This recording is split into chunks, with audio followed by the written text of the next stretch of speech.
ಬಾರಿಯ ರಾಜ್ಯ ಬಜೆಟ್ ಆರ್ಥಿಕ ಸ್ಥಿರತೆ ಇಲ್ಲದ ಬಜೆಟ್ ಆಗಿದೆ ಎಂದು ಮಾಜಿ ಸಚಿವ ಯುಟಿ ಖಾದರ್ ಹೇಳಿದರು.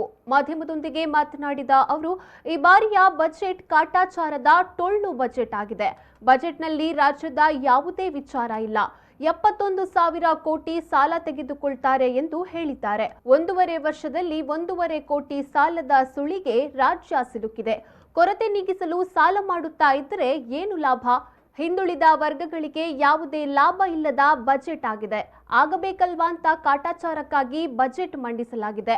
ಯಾಕೆ ಬಜೆಟ್ನಲ್ಲಿ ತೈಲದ ಟ್ಯಾಕ್ಸ್ ಕಡಿಮೆ ಮಾಡಿಲ್ಲ ಎಂದು ಮಾಜಿ ಸಚಿವ ಯುಟಿ ಖಾದರ್ ಪ್ರಶ್ನಿಸಿದ್ದಾರೆ. ಇನ್ನು ಈ ಸಲದ ಬಜೆಟ್ನಲ್ಲಿ ಮೀನುಗಾರರಿಗೆ ಯೋಜನೆ ಇಲ್ಲ.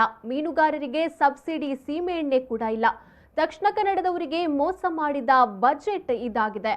ಹಿಂದುಳಿದ ವರ್ಗಗಳಿಗೆ ಮೋಸ ಆಗಿದೆ. ಸಾಲ ಮಾಡಿ ಬಜೆಟ್ ಮಂಡಿಸಬೇಕೆ? ಸಪ್ಲಿಮೆಂಟರಿ ಬಜೆಟ್ಗಳಲ್ಲಿ ತಪ್ಪುಗಳನ್ನು ಸರಿಪಡಿಸಬೇಕು ಎಂದು ಮಂಗಳೂರಲ್ಲಿ ಮಾಜಿ ಸಚಿವ ಯುಟಿ ಖಾದರ್ ಪ್ರಶ್ನಿಸಿದ್ದಾರೆ. ಇದು ಒಟ್ಟಾರೆಯಾಗಿ ಈ ತಿಂಗಳಲ್ಲಿ ನಮ್ಮ ಮಾರ್ಚ್ ತಿಂಗಳಲ್ಲಿ ಬಜೆಟ್ ಆಗಬೇಕು, ವರ್ಷಕ್ಕೆ ಒಪ್ಪಿಗೆ ತಗೊಳ್ಬೇಕು. ಅದಕ್ಕಾಗಿ ಇವತ್ತು ಸಲ್ಲಿಸಂತ ಕಾಟಾಚಾರದ ಬಜೆಟ್ ಆಗಬೇಕಲ್ಲ ಅಂತ ಒಂದು ಬಜೆಟ್ ಮಂಡಿಸಿದ ಹೊರತು ಈ ಬಜೆಟ್ನಲ್ಲಿ ಒಂದು ಸ್ಪಷ್ಟತೆ ಮುಖಾಂತರ ಒಂದೇ ಒಂದು ಯೋಜನೆ ಕೂಡ ಇವತ್ತಿಲ್ಲ.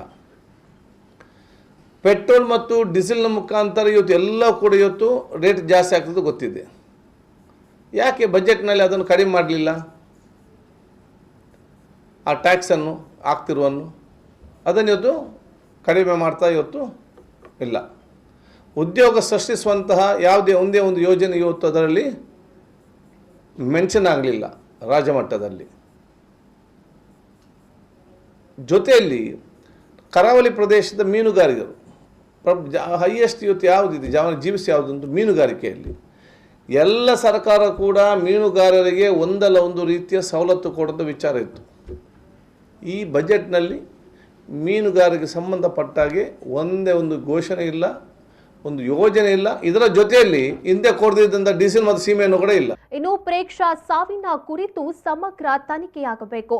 ರಾಜ್ಯ ಸರ್ಕಾರ ಪ್ರೇಕ್ಷಾ ಕುಟುಂಬಕ್ಕೆ ನ್ಯಾಯ ನೀಡಲಿ ಎಂದು ಯುಟಿ ಖಾದರ್ ಆಗ್ರಹಿಸಿದ್ದಾರೆ.